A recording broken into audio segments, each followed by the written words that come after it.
Good morning বন্ধুরা, শুভ সকাল। সকালবেলায় আকাশটা একদম কুয়াশাতে ভরে গিয়েছে, কিছুই দেখা যাচ্ছে না। এই দেখো, আমাদের দুটো দুটো ড্রাগন ফলের গাছ আছে। হ্যাঁ, একটাতে ড্রাগন ফল হয়ই না, কিন্তু আজকে সকালবেলায় ঘুম থেকে উঠে দেখছি কুয়াশার মধ্যে দেখছি দুটো লাল লাল যেন কি উঁকি মারছে।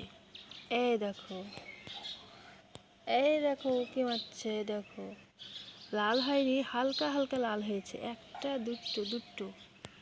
হ্যাঁ, আমার মেয়ে তো দেখে দারুণ খুশি হবে, কারণ ও ড্রাগন ফল খেতে খুবই ভালোবাসে। আর ওটা কখন পাকবে সে আশায়ও বসে আছে। দেখো দুটো। আর বাকি গাছে তো এখনো কিছু হয়নি। দেখো, ভিডিওটি ভালো লাগলে লাইক করে দিও। টাটা।